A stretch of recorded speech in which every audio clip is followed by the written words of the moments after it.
Why, hello and welcome. This is Let's Talk About Myths, baby.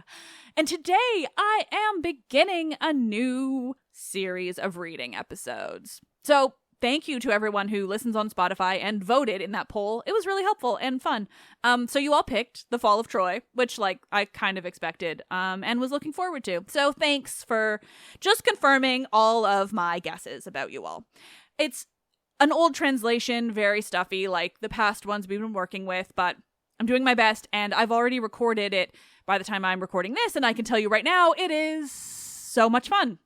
It's so much fun. It's really great, really fun to read, and I'm really excited to dive straight into the series. This Roman adaptation of what we presume to be the lost Greek myth of the end of the Trojan War, and the only source we really have in terms of literature when it comes to the Trojan horse. Wild. But it's also very long, so let's just get right in.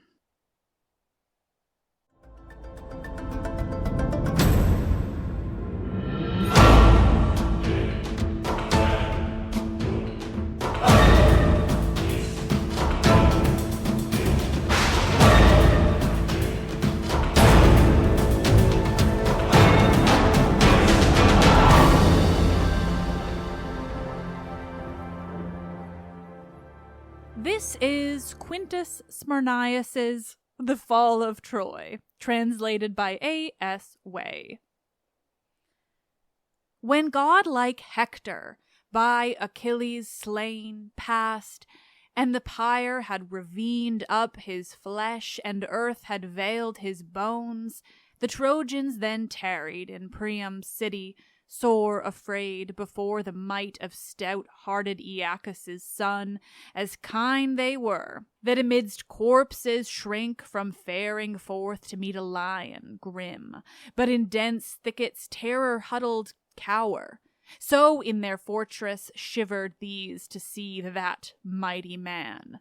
Of those already dead, they thought of all whose lives he reft away, as by Scamander's outfall on he rushed, and all that in mid-flight to that high wall he slew, how he quelled Hector, how he haled his corpse around Troy, yes, and of all beside laid low by him since that first day whereon, over restless seas, he brought the Trojans' doom.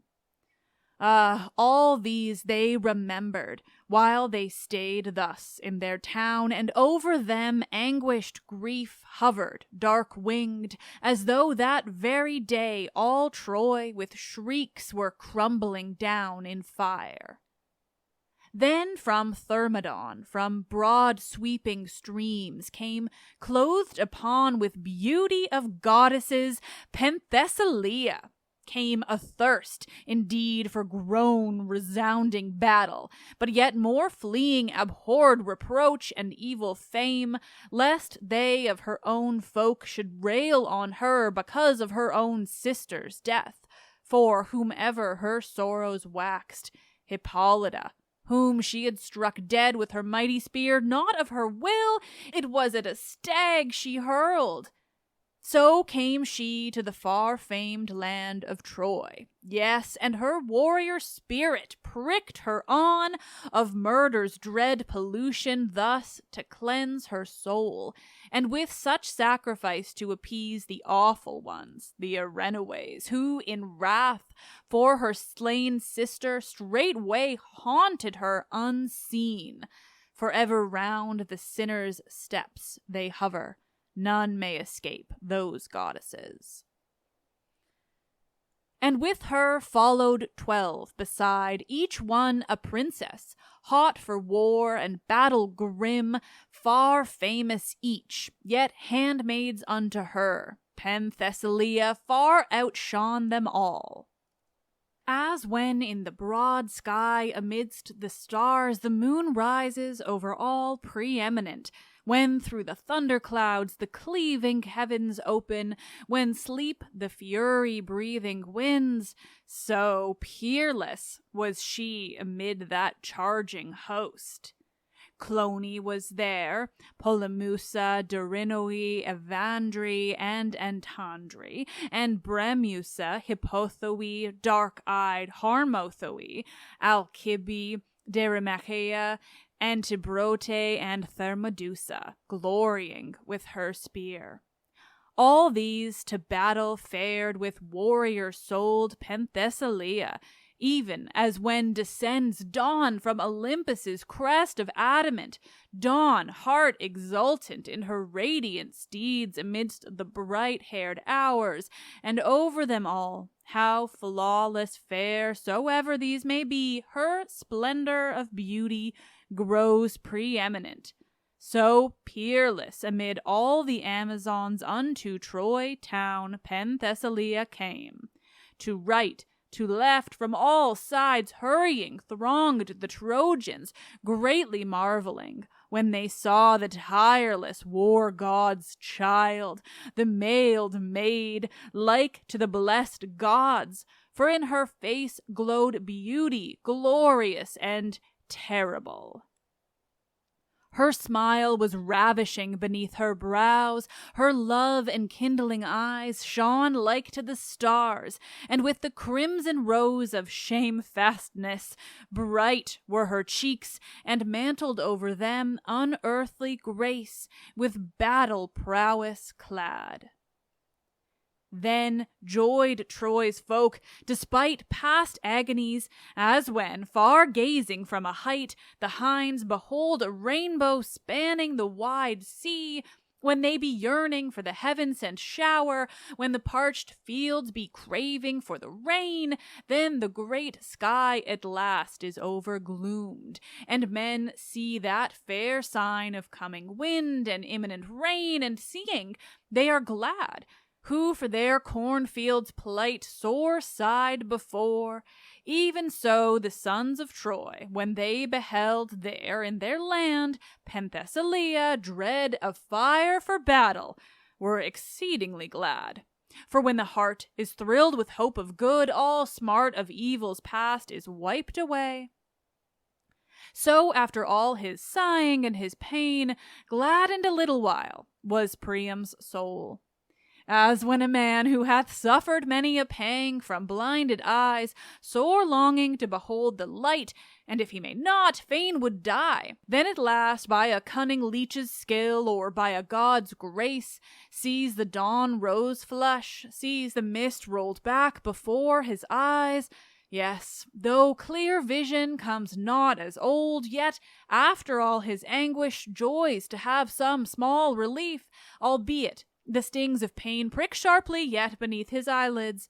So joyed the old king to see that terrible queen.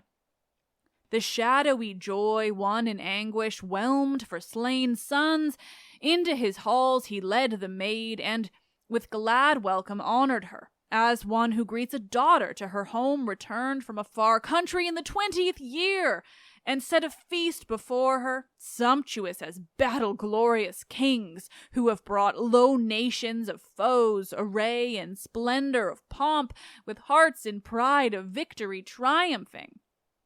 And gifts he gave her costly and fair to see, and pledged him to give many more, so she would save the Trojans from the imminent doom. And from she such deeds she promised as no man had hoped for, even to lay Achilles low, to smite the wide host of the Argive men, and cast the brands red flaming on the ships. Ah, fool! But little knew she him, the lord of ashen spears, how far Achilles' might in warrior-wasting strife overpassed her own. But when Andromache, the stately child of King Eetion, heard the wild queen's vaunt, low to her own soul bitterly murmured she, hapless, why with arrogant heart do you speak such great, swelling words? No strength is yours to grapple in fight with Peleus' aweless son. No, doom and swift death shall he deal to you. Alas for you, what madness thrills your soul? Fate and the end of death stand hard by you. Hector was mightier far to wield the spear than you, yet was for all his prowess slain for the bitter grief of Troy, whose folk the city through looked on him as a god.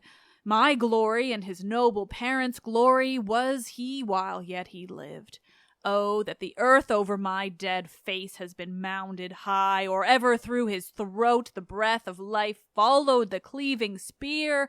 But now have I looked, woe is me, on grief unutterable, when round the city those fleet-footed steeds hailed him, steeds of Achilles, who had made me widowed of mine hero husband, made my portion bitterness through all my days. So spoke Eetion's lovely ankled child, low to her own soul, thinking on her lord. So evermore the faithful-hearted wife nursed for her lost love undying grief. Then in swift revolution, sweeping round into the ocean's deep stream, sank the sun, and daylight died. So when the banqueters ceased from the wine cup and the goodly feast, then did the handmaids spread in Priam's halls for Penthesilea, dauntless-souled, the couch heart-cheering, and she laid her down to rest, and slumber mist-like overveiled her eyes' depths with sweet dew dropping round. From heaven's blue slid down the might of a deceitful dream at Pallas's hest, that so the warrior maid might see it, and become a curse to Troy and to herself, when strained her soul to meet the whirlwind of the battle. In this wise the Trito-born, the subtle-souled contrived, stood over the maiden's head with that baleful dream in likeness of her father, kindling her fearlessly front to meet in fight fleet-foot Achilles. And she heard the voice, and all her heart exulted, for she weened that she should on that dawning day achieve a mighty deed in battle's deadly toil. Ah, fool, who trusted for her sorrow a dream out of the sunless land, such as beguiles full oft the labor-burdened tribes of men, whispering mocking lies in sleeping ears, and to the battle's labor lured her then. But when the dawn, the rosy-ankled, leaped up from her bed, then, clad in mighty strength of spirit, suddenly from her couch up rose Penthesilea. Then did she array her shoulders in those wondrous-fashioned arms given her of the war-god. First she laid beneath her silver-gleaming knees the greaves fashioned of gold, close clipping the strong limbs. Her rainbow-radiant corslet clasped she then about her, and around her shoulders slung, with glory in her heart, the massy brand whose shining length was in a scabbard sheathed of ivory and silver. Next her shield unearthly splendid caught she up, whose rim swelled like the young moon's arching chariot rail when high over ocean's fathomless flowing stream she rises, with the space half filled with light between her bowing horns. So did it shine unutterably fair. Then on her head she settled the bright helmet overstreamed with a wild mane of golden glistening hairs. So stood she, lapping about with flaming mail in semblance like the lightning, which the never-wearied might of Zeus to earth hurls. What time he shows forth to men fury of thunderous roaring rain, or swoop resistless of his shouting host of winds, then in hot haste forth of her bower to pass caught she 2 javelins in the hand that grasped her shield band, but her strong right hand laid hold on a huge halberd sharp of either blade, which terrible Eris gave to Ares' child, to be her Titan weapon in the strife that ravages souls of men. Laughing for glee thereover, swiftly flashed she forth the ring of towers. Her coming kindled all the sons of Troy to rush into the battle, forth which crowns men with glory. Swiftly all hearkened her gathering, and thronging came champions, yes, even such as theretofore shrank back from standing in the ranks of war against Achilles, the all-ravager. But she, in pride of triumph on, she rode thronged on a goodly steed, and Felete, the gift of Oreithyia, The wild north wind's bride, given to her guest the warrior maid, what time she came to Thrace, a steed whose flying feet could match the harpy's wings. Riding thereon, Penthesilea in her goodly head left the tall palaces of Troy behind. And ever were the ghastly-visaged fates thrusting her on into the battle, doomed to be her first against the Greeks and last. To right, to left, with unreturning feet, the Trojan thousands followed to the fray, the pitiless fray that death-doomed warrior made. Followed in throngs, as follow sheep the ram that by the shepherd's art strides before all. So followed they, with battle fury filled, strong Trojans and wild-hearted Amazons. And like Tritonis seemed she, as she went to meet the giants, or as flashes far through war hosts Eris, waker of onset shouts. So mighty in the Trojans' midst she seemed, Penthesilea of the flying feet. Then unto Cronos' son, Laomedon's child, upraised his hands, his sorrow-burdened hands, turning him towards the sky, encountering fane of Zeus of Ida, who with sleepless eyes looks ever down on Ilium. And he prayed, Father, give ear, vouchsafe that on this day Achaea's host may fall before the hands of this our warrior queen, the war god's child, and do you bring her back unscathed again unto my halls. We prayed you by the love you bear to Ares of the fiery heart, your son. Yes, to her also is she not most wondrous, like the heavenly goddesses? And is she not the child of your own seed? Pity my stricken heart withal. You know all agonies I have suffered in the deaths of dear sons whom the fates have torn from me by Argive hands in the devouring fight. Compassionate us, while a remnant yet remains of noble Dardanus' blood, while yet this city stands unwasted. Let us know from ghastly slaughter and strife one breathing space. In passionate prayer he spoke, lo, with shrill scream, swiftly to left an eagle darted by, and in his talons bare a gasping dove. Then round the heart of Priam all the blood was chilled with fear. Lo, to his soul he said, Never shall I see return alive from war, Penthesilea. On that self-same day the fates prepared his boding to fulfill, and his heart broke with anguish of despair. Marveled the Argives far across the plain, seeing the hosts of Troy charge down on them, and amidst them Penthesilea, Ares' child. These seemed like ravening beasts that mid the hills bring grimly slaughter to the fleecy flocks, and she as a rushing blast of flame she seemed, that maddens through the copses summer-scorched when the wind drives it on, and in this way spoke one to the other in their mustering host. Who shall this be who thus can rouse to war the Trojans, now that Hector has been slain? These who we said would never more find heart to stand against us? Lo, now, suddenly forth are they rushing madly afire for fight. Sure, in their midst some great one kindles them to battle's toil. You verily would say this were a god. Of such great deeds he dreams. Go to with aweless courage, let us arm our own breast, let us summon up our might in battle fury. We shall lack not help of gods this day to close in fight with Troy. So cried they, and their flashing battle gear cast they about them. Forth the ships they poured, clad in the rage of fight as with a cloak. Then front to front their battles closed, like beasts of ravin, locked in tangle of gory strife, clanged their bright mail together, clashed the spears, the corslets, and the stubborn-wielded shields and adamant helms, each stabbed at other's flesh with the fierce brass was neither ruth nor rest, and all the Trojan soil was crimson red.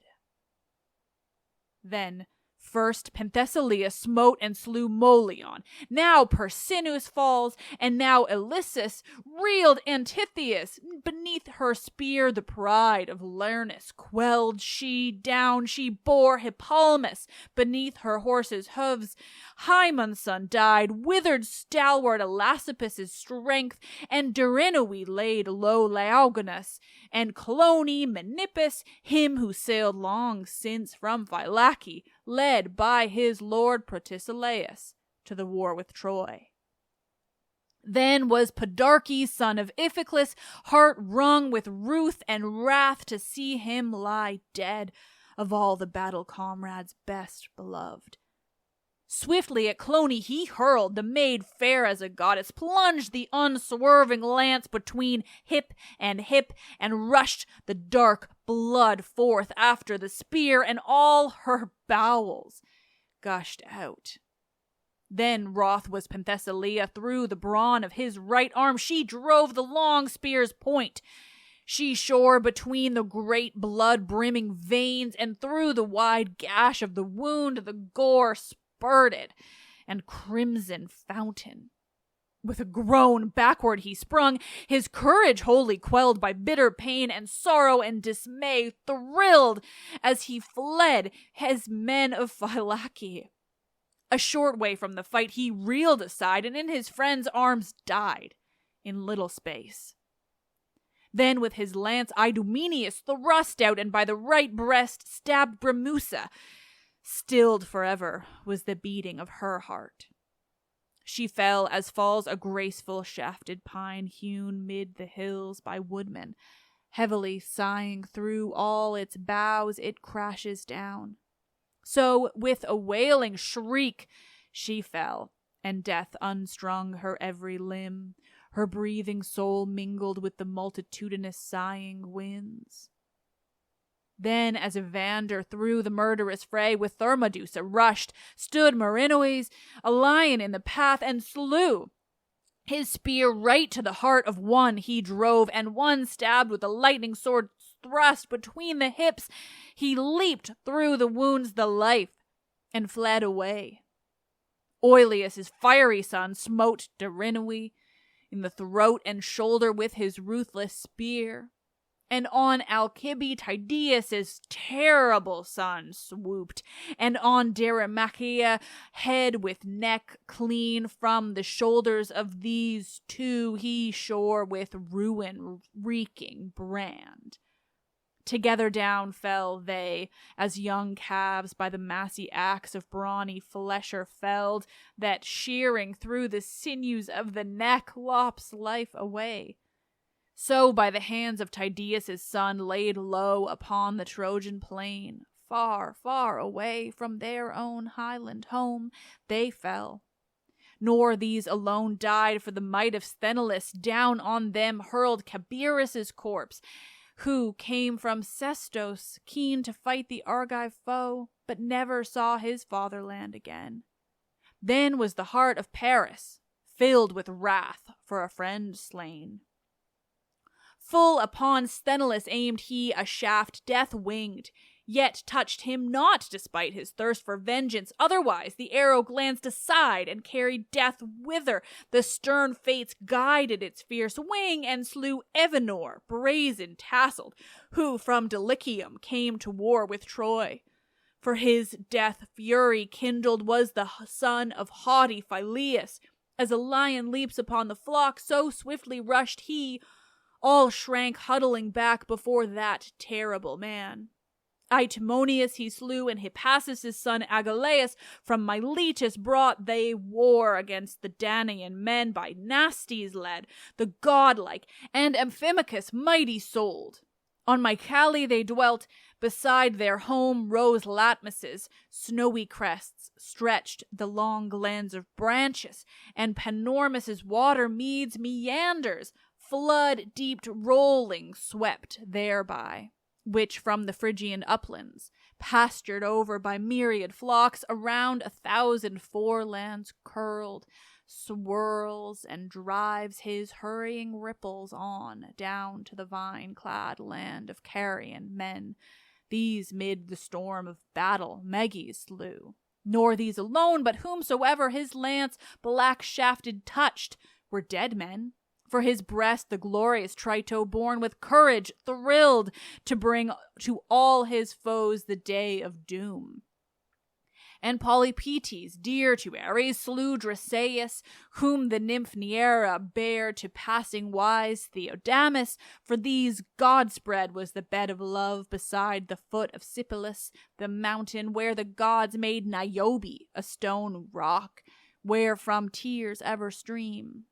High up the rugged crag bows as one weeping waterfalls cry from far echoing Hermus, wailing moan of sympathy, the sky encountering crests of Sipylus where away floats a mist hated of shepherds.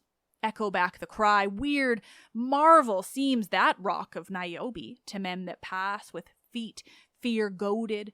There they see the likeness of a woman bowed, in depths of anguish sobbing, and her tears drop as she mourns, grief-stricken endlessly. Yes, you would say that verily so it was, viewing it from afar, but when hard by you stand, all the illusion vanishes. And lo, a steep-browed rock, a fragment rent from Sipylus, yet Niobe is there. The dead of wrath Devire, a broken heart in guise of shattered stone.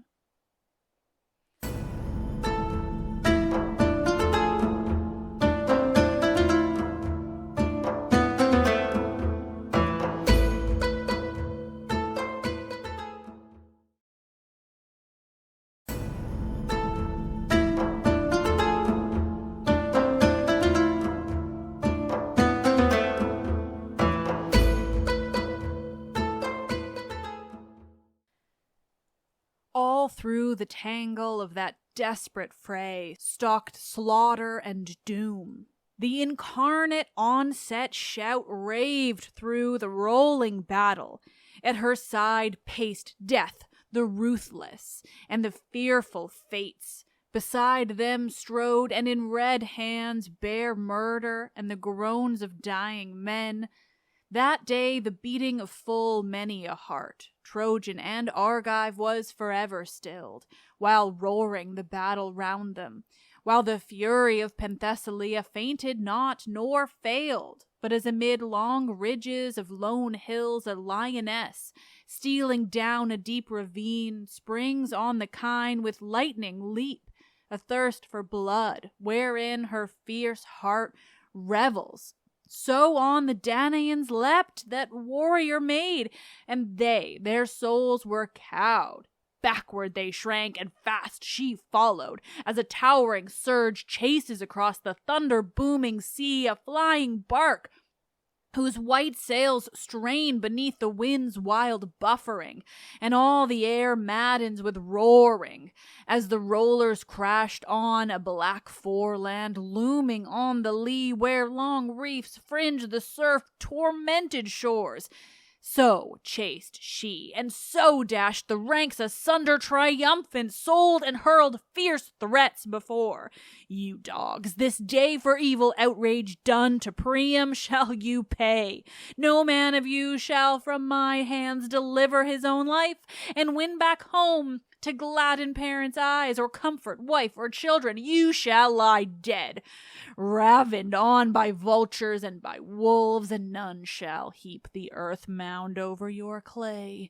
Where skulks now the strength of Tydeus' son, and where the might of Aeacus' scion? Where is Ajax's bulk? You vaunt them, mightiest of men of all your rabble. Ha! They will not dare with me to close in battle, lest I drag forth from their fainting frames their craven souls. Then, heart uplifted, leapt she on the foe, resistless as a tigress, crashing through ranks upon ranks of Argives, smiting now with that huge halberd, massy-headed, now hurling the keen dart, while her battle horse flashed through the fight, and on his shoulder bore quiver and bow, death speeding. close to her hand, if mid that revel of blood she willed to speed the bitter biting shaft. Behind her swept the charging lines of men, fleet-footed, friends and brethren of the man who never flinched from close death grapple, Hector, panting all the hot breath of the war god from their breasts, all slaying Danaans with the ashen spear, who fell as frost-touched leaves in autumn fall, one after another, or as drops of rain, and I went up a moaning from earth's breast, all blood-bedrenched, and heaped with corpse on corpse. Horses pierced through with arrows or impaled on spears were snorting forth their last of strength with screaming neighings. Men with gnashing teeth biting the dust lay gasping, while the steeds of Trojan charioteers stormed in pursuit, trampling the dying mingled with the dead, as oxen trample corn in threshing floors. Then one exulting boasted mid the host of Troy, beholding Penthesilea rush on through the foe's array, like the black storm that maddens over the sea, what time the sun allies his might with winter's goat-horned star. And thus, puffed up with vain hope, shouted he, O friends, in manifest presence down from heaven, one of the deathless gods this day has come to fight the Argives, all of love for us, yes, and with sanction of almighty Zeus, he whose compassion now remembers haply strong-hearted Priam, who may boast for his a lineage of immortal blood. For this, I trow, no mortal woman seems, who is so aweless, daring, who is clad in splendor flashing arms. No, surely she shall be Athena, or the mighty-souled Enyo, haply Eris, or the child of Leto, world-renowned. Oh, yes, I look to see her hurl amid yon Argive men mad shrieking slaughter. See her set aflame those ships wherein they came long years agone, bringing us many sorrows. Yes, they came bringing us woes of war intolerable. Ha! To the homeland, Hellas, never shall these with joy return, since gods on our side fight. In overweening exultation so vaunted a Trojan. Fool, he had no vision of ruin onward rushing upon himself, and Troy and Penthesilea's self withal. For not as yet had any tidings come of that wild fray to Ajax's stormy souled, nor to Achilles, waster of tower and town. But on the grave mound of Menoetius' son, they too were lying, with sad memories of a dear comrade crushed, and echoing each one the other's groaning. One it was of the blessed gods who still was holding back these from the battle tumult far away, till many Greeks should fill the measure up of woeful havoc, slain by Trojan foes, and glorious Penthesilea, who pursued with murderous intent their rifled ranks, while ever waxed her valor more, and waxed her might within her. Never in vain she aimed the unswerving spear thrust.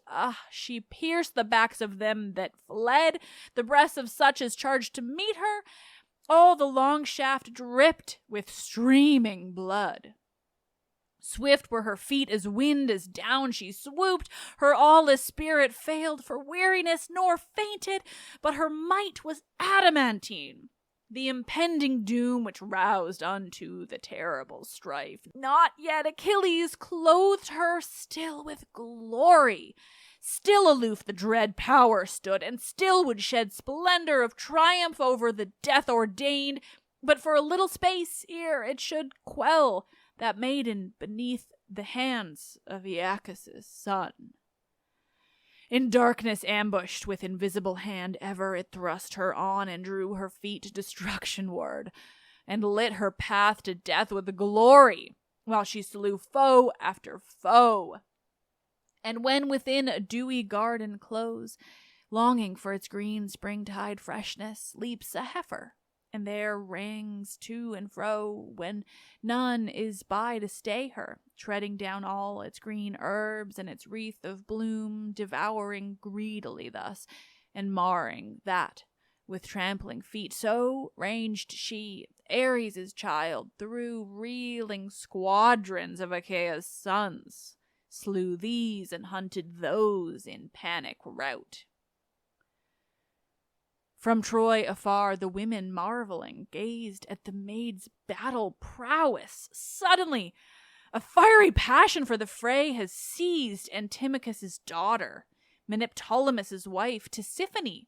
Her heart waxed strong and filled with lust of fight. She cried to her fellows all with desperate daring words to spur them on to woeful war by recklessness made strong. Friends, let a heart of valor in our breasts awake. Let us be like our lords who fight with foes for fatherland, for babes, for us, and never pause for breath in that stern strife. Let us too throne war's spirit in our hearts. Let us too face the fight which favors none. For we women, be not creatures cast in diverse mold from men. To us is given such energy of life as stirs in them. Eyes have we like to theirs, and limbs throughout fashioned we are alike. One common light we look on, and one common air we breathe. With like food we are nourished. No, wherein have we been dowered of God more than men? Then let us shrink not from the fray. See you not yonder a woman far excelling men in the grapple of fight? Yet is her blood nowise akin to ours, nor fights she for her own city. For an alien king she wars of her own heart's prompting, fears the face of no man, for her soul is thrilled with valor and with spirit invincible. But we, to right, to left, lie woes on woes about our feet. This mourns beloved sons, and that a husband who for hearth and home is died. Some wail for fathers now no more. Some grieve for brethren and for kinsmen lost. Not one but has some share in sorrow's cup. Behind all this a fearful shadow looms, the day of bondage. Therefore flinch not you from war, O sorrow-laden. Better far to die in battle now than afterwards hence to be haled into captivity to alien folk, we and our little ones in the stern grip of fate, leaving behind a burning city and our husbands' graves. So cried she, and with passion for stern war thrilled all those women, and with eager speed they hastened to go forth without the wall mail-clad, afire to battle for their town and people. All their spirit was aflame, as when within a hive, when winter tide is over and gone, loud hum the swarming bees, what time they make them ready forth to fare to bright flower pastures, and no more endure to linger there within, but each to other cries the challenge cry to sally forth. Even so bestirred themselves the women of Troy, and kindled each her sister to the fray. The weaving wool, the distaff far they flung, and to grim weapons stretched their eager hands. And now without the city these had died in that wild battle, as their husbands died and the strong Amazons died, and had not one voice of wisdom cried to stay their maddened feet, when with dissuading words Theano spoke. Wherefore, for the toil and strain of battle's fearful tumult do you yearn, infatuate ones? Never your limbs have toiled in conflict yet, in utter ignorance, panting for labor unendurable. You rush on all unthinking, for your strength can never be as that of Danaan men trained in daily battle. Amazons have joyed in ruthless fight, in charging steeds. From the beginning all the toil of men do they endure, and therefore evermore the spirit of the war god thrills through them. They fall not short of men in anything. Their labor-hardened frames make great their hearts for all achievement. Never faint their knees nor tremble. Rumor speaks their queen to be a daughter of the mighty lord of war. Therefore no woman may compare with her in prowess, if she be a woman, not a god, come down in answer to our prayers. Yes, of one blood be all the race of men, yet unto diverse labors still they turn, and that for each is evermore the best, whereto he brings skill of use and wont. Therefore do you from tumult of the fray hold you aloof, and in your women's bowers before the loom still pace you to and fro, and war shall be the business of our lords. Lo, of fair issue is their hope. We see the Achaeans falling fast. We see the might of our men waxing ever. Fear is none of evil issue now. The pitiless foe beleaguer not the town. No desperate need there is that women should go forth to war. So cried she, and they hearkened to the words of her who had garnered wisdom from the years. So from afar they watched the fight. But still Penthesilea broke the ranks, and still before her quailed the Achaeans. Still they found nor screen nor hiding place from imminent death. As bleeding goats are by the blood-stained jaws of a grim panther torn, so slain were they. In each man's heart all lust of battle died, and fear alone lived. This way, that way fled the panic-stricken. Some to earth had flung the armor from their shoulders. Some in dust groveled in terror beneath their shields. The steeds fled through the rout unreined of charioteers. In rapture of triumph charged the Amazons. With groan and scream of agony died the Greeks. Withered their manhood was in that sore strait. Brief was the span of all whom that fierce maid mid the grim jaws of battle overtook. And when with mighty uproaring bursts down a storm upon the forest trees, and some uprend by the roots, and on the earth dashes them down, the tail sterns blossom crowned, and snaps some athwart the trunk, and high whirls them through the air, till all confused they lie a ruin of splintered stems and shattered sprays. So the great Danaan host lay, dashed to dust by doom of fate, by Penthesilea's spear. But when the very ships were now at point to be by the hands of Trojans set aflame, then battle-bider Ajax heard afar the panic cries, and spoke to Aeacus' son. Achilles, all the air about mine ears is full of multitudinous cries, is full of thunder of battle rolling nearer. Yes, let us go forth then, ere the Trojans win unto the ships, and make great slaughter there of Argive men, and set the ships aflame. Foulest reproach such thing on thee and me should bring, but it beseems not that the seed of mighty Zeus should shame the sacred blood of hero fathers, who themselves of old with Hercules the battle-eager sailed to Troy, and smote her even at her height of glory, when Laomedon was king. Yes, and I ween that our hands even now shall do the like. We too are mighty men. He spoke. The awless strength of Aeacus' son hearkened thereto, for also to his ears by this the roar of bitter battle came. Then hastened both, and donned their warrior gear, all splendor gleaming now. In these arrayed, facing that stormy, tossing rout they stand. Loud clash their glorious armor. In their souls a battle fury like the war god's wrath maddened. Such might was breathing into these two by a Tritony, shaker of the shield, as on they passed. With joy the Argives saw the coming of that mighty two. They seemed in semblance like Aeolus' sons, who in the old time made that haughty vaunt of piling on Olympus' brow the height of Ossa, steeply towered, and the crest of sky encountering Pelion, so to rear a mountain stair for their rebellious rage to scale the highest heaven. Huge as these the sons of Aeacus seemed, as forth they strode to stem the tide of war. A gladsome sight to friends who have fainted for their coming. Now onward they press to crush triumphant foes. Many they slew amid the corpses feeding, far from help of shepherds, and in heaps on heaps slay them, till they have drunken to the full of blood, and filled their maws insatiate with flesh. So those destroyers too slew on, spreading wide havoc through the hosts of Troy. There Diocus and gallant Hylas fell by Ajax slain, and fell Euronymous, lover of war, and goodly Aeneas died.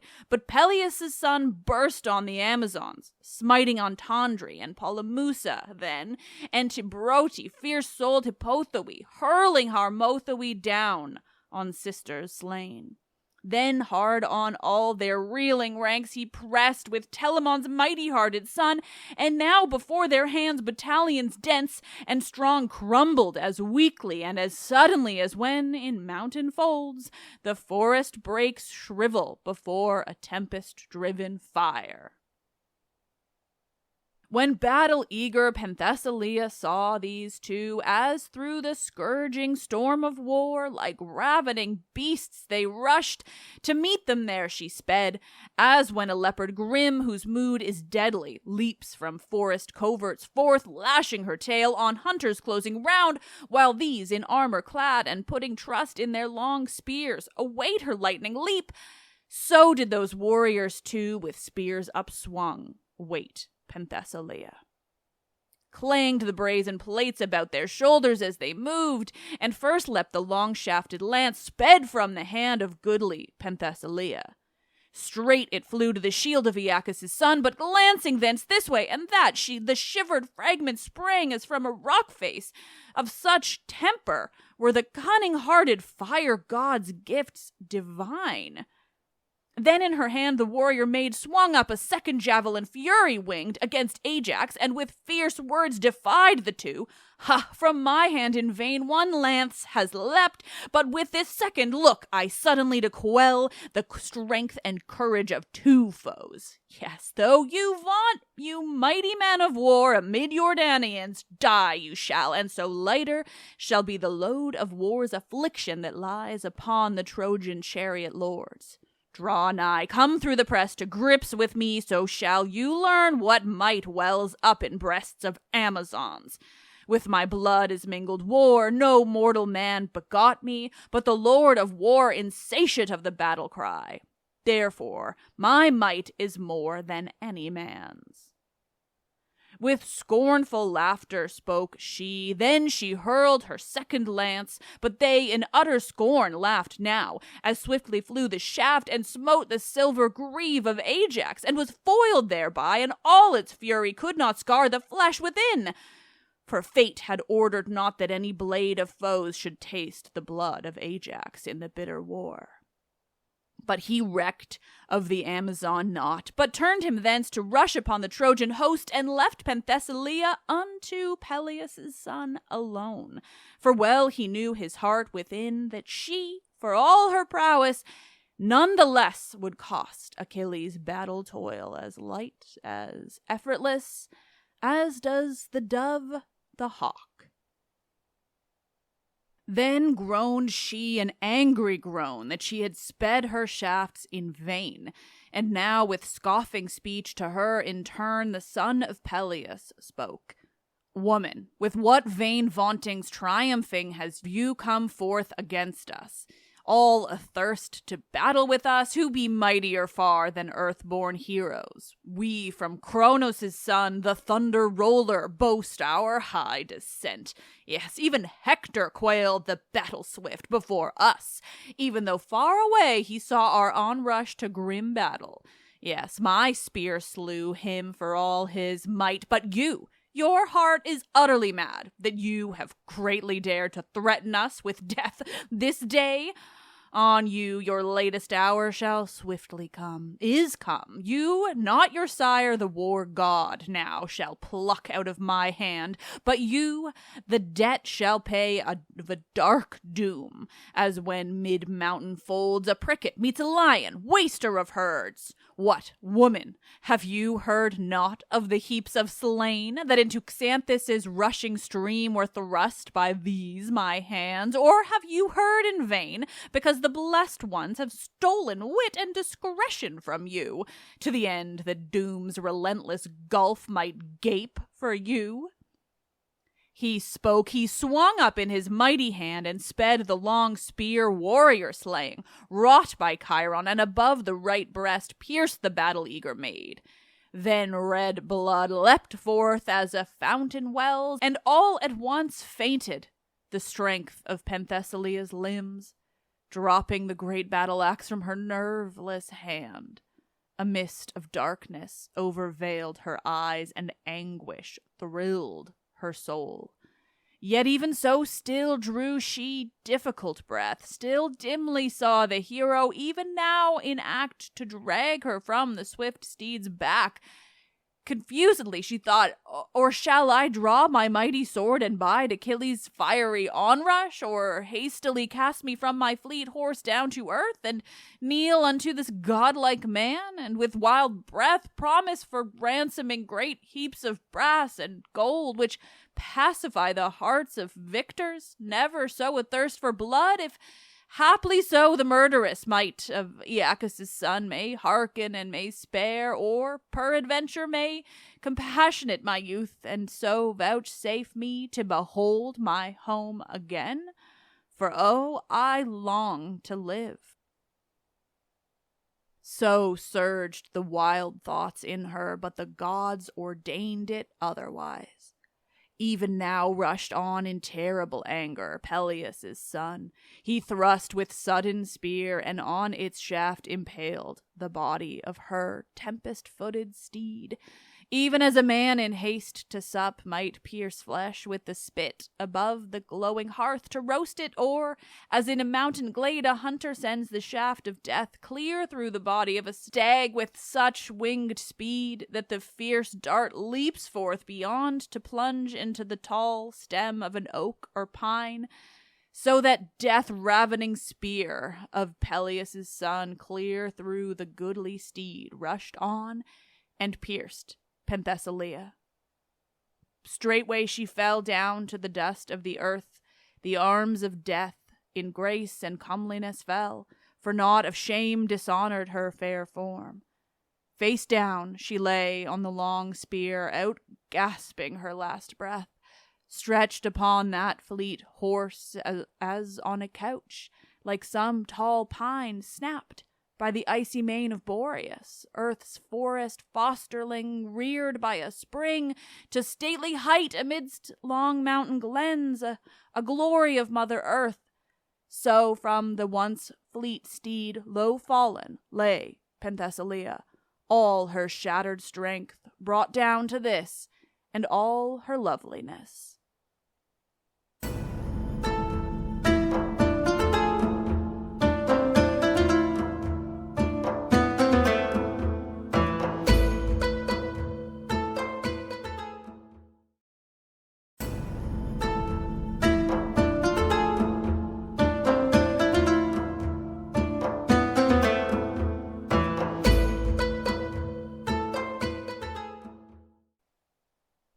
Now when the Trojans saw the warrior queen struck down in battle, ran through all their lines a shiver of panic. Straightway to their walls turned they in flight, heart agonized with grief, as when on the wide sea, beneath buffetings of storm blasts, castaways whose ship is wrecked escape, a remnant of a crew forspent with desperate conflict with the cruel sea. Late and at last appears the land hard by, appears a city, faint and weary limbs with that grim struggle through the surf.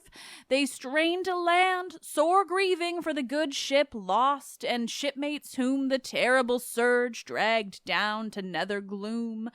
So, Troyward, as they fled from the battle, all those Trojans wept for her, the child of the resistless war god, wept for friends who died in groan-resounding fight. Then over her with scornful laugh the son of Peleus vaunted.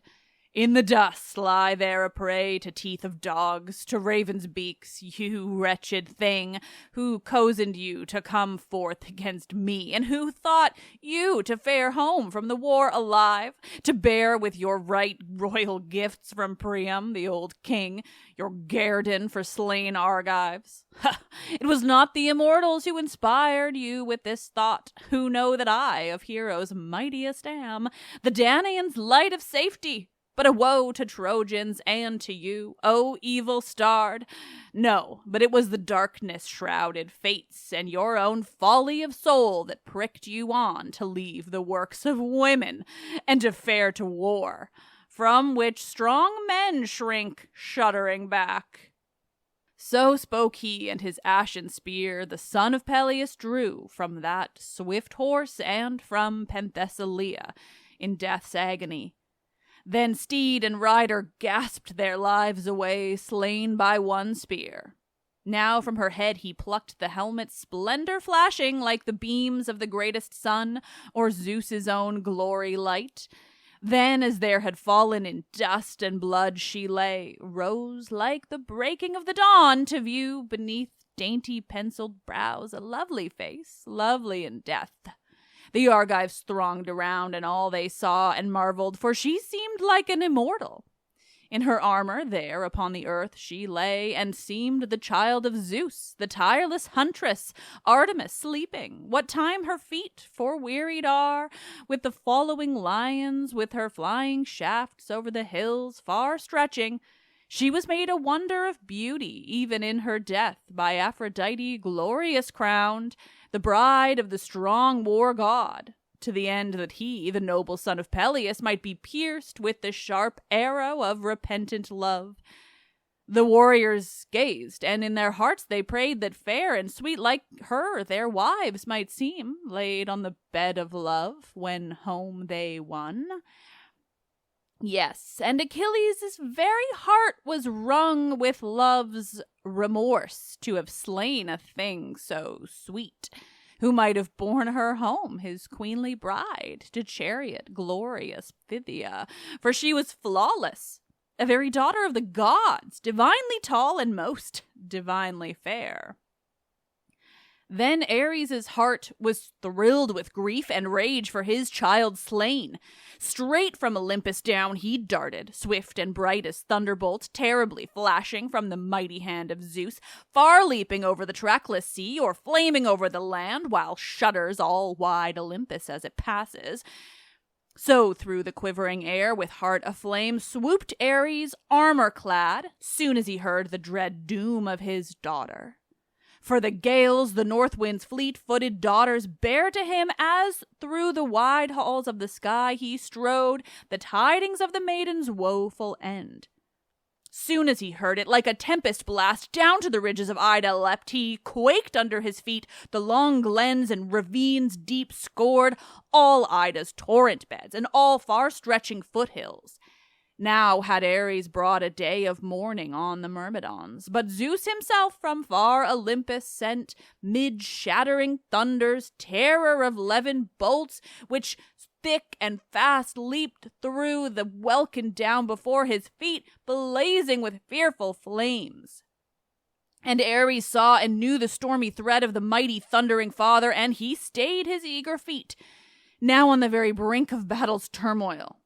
As when some huge crag thrust from a beetling cliff brow by the winds and torrent rains or lightning lance of Zeus leaps like a wild beast, and in the mountain glens fling back their crashing echoes as it rolls in mad speed on, as with resistless swoop of bound on bound it rushes down until it comes to the levels of the plain, and there perforce its stormy flight is stayed.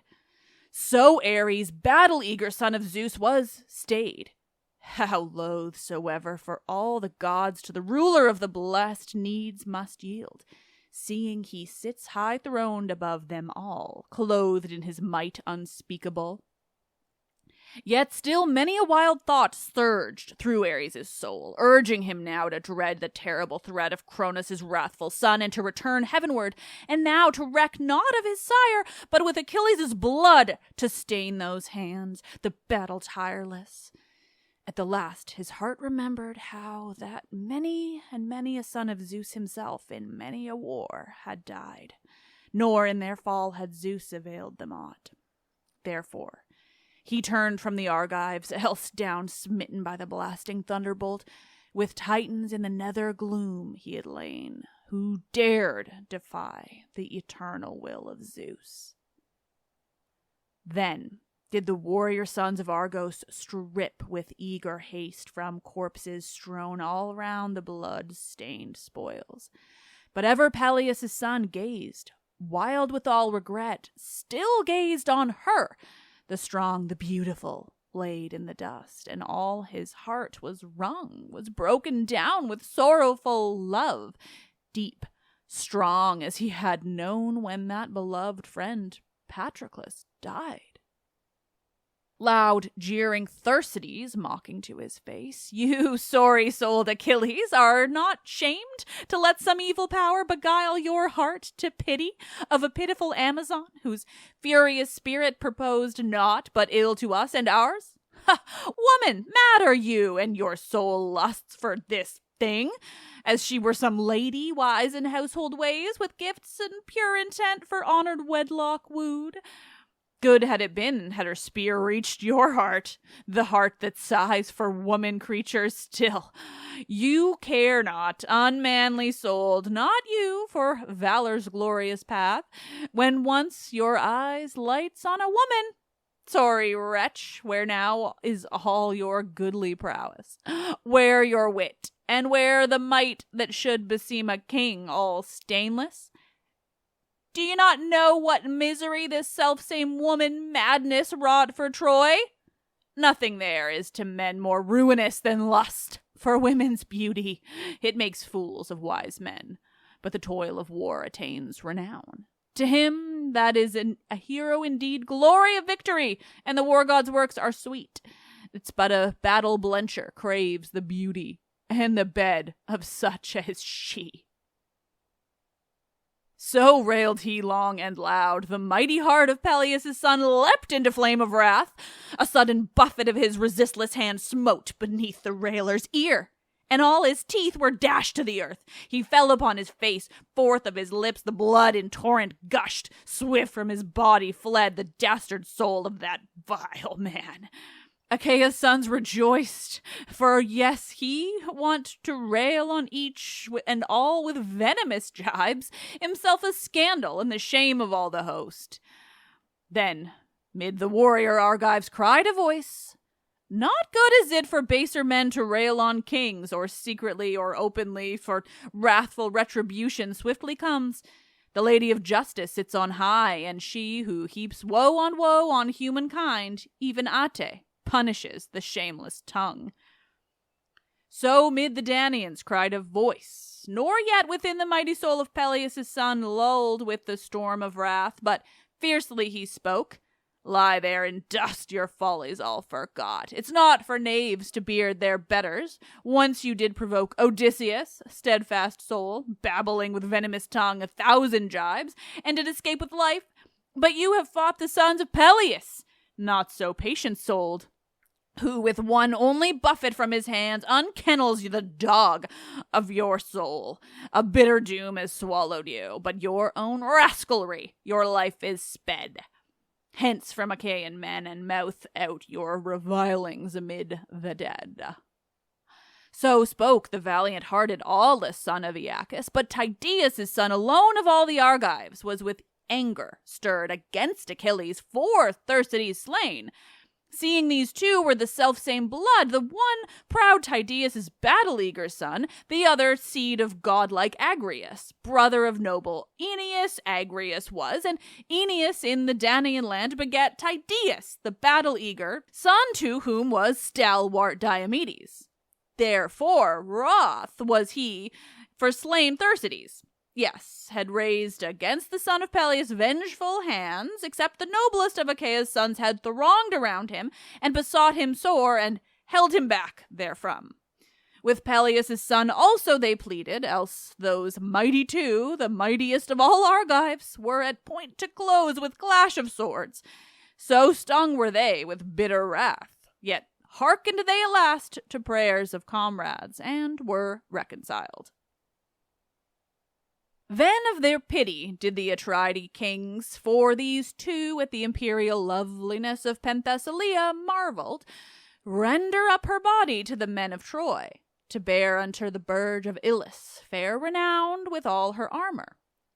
For a herald came asking this boon for Priam, for the king longed with deep yearning of the heart to lay that battle-eager maiden, with her arms and with her war horse, in the great earth mound of old Laomedon. And so he heaped a high, broad pyre without the city wall. Upon the height thereof that warrior queen they laid, and costly treasures did they heap around her, all that well beseems to burn around a mighty queen in battle slain. And so the fire god's swift upleaping might, the ravening flame, consumed her. All around the people stood on every hand, and quenched the pyre with odorous wine. Then gathered they the bones, and poured sweet ointment over them, and laid them in a casket. All over shed they the rich fat of a heifer, chief among the herds that grazed on Ida's slope. And as for a beloved daughter, rang all round the Trojan men's heart-stricken wail, as by the stately wall they buried her on an outstanding tower, beside the bones of old Laomedon, a queen beside a king. This honor for the war god's sake they rendered, and for Penthesilea's own. And in the plain beside her they buried the Amazons, even all that followed her to battle, and by Argive spears were slain. For Atreus' sons begrudged not these the boon of tear-besprinkled graves, but let their friends, the warrior Trojans, draw their corpses forth. Yes, and their own slain also, from amidst the swath of darts over that grim harvest field. Wrath strikes not at the dead, pitied our foes when life has fled, and left them foes no more. Far off across the plain the while uprose smoke, from the pyres whereon the Argives laid the many heroes overthrown and slain by Trojan hands, what time the sword devoured, and multitudinous lamentation wailed over the perished. But above the rest mourned they over brave Podarches, who in fight was no less mighty than his hero brother Protesilaus, he who long ago fell, slain of Hector. So Podarches now, struck down by Penthesilea's spear, has cast over all Argive hearts the pall of grief.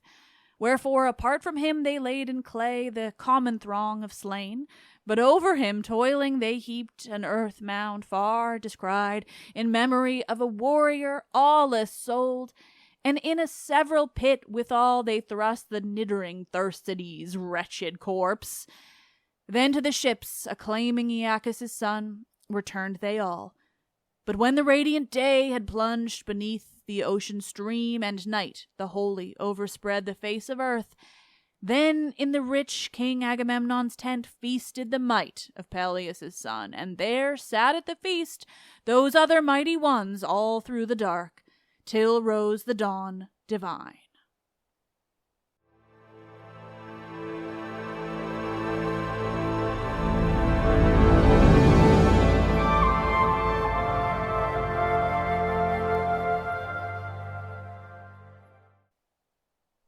Thank you all so much for listening. Wasn't that fun? I was right. It's so much fun. I'm really excited to keep going with this. So in a couple of weeks, we will have book 2. There will be a gap for a little bit because I've got some big plans and schemes for upcoming series of episodes, including an entire month series on the Bronze Age. It's going to be fun. But otherwise, we're going to keep going with this reading series because it was incredible. And Penthesilea is a fucking badass. And actually, this whole first book was like really awesome to women, you know, comparatively. Like, there was mad respect for all the Amazons there. I mean, not from Achilles, but he's a piece of shit. But from the Trojans. And mad respect to those Trojan women who were like, nah, we're going to go out and fuck shit up. And then the one who's like, you know what? We can fuck shit up in our own way, but maybe we haven't trained for this and we will die. Which, you know, not wrong. Not wrong. You know, men are not inherently better, but in this case, the men have trained. And Theano got that. It was a good warning. Anyway, I really loved this opening book, and so I'm really excited. This is probably one of the only ones that I've actually read before, because I've done a whole, episode on Achilles and Penthesilea. And then there's more coming up from Memnon that I know I've read. But otherwise, I've not read this whole work. So I'm so excited to read it along with you guys. All right, that was great. Let's Talk About Myths, Baby is written and produced by me, Liv Albert. Michaela Smith is the Hermes to my Olympians, better known as the assistant producer. Laura Smith is now the production assistant and audio engineer. The podcast is part of the iHeart Podcast Network. Listen on Apple or Spotify or wherever you get your podcasts. Help me continue bringing you the world of Greek mythology and the ancient Mediterranean by becoming a patron, where you will get bonus episodes and more. Visit patreon.com/mythsbaby or click the link in this episode's description. I am Liv, and I love this shit.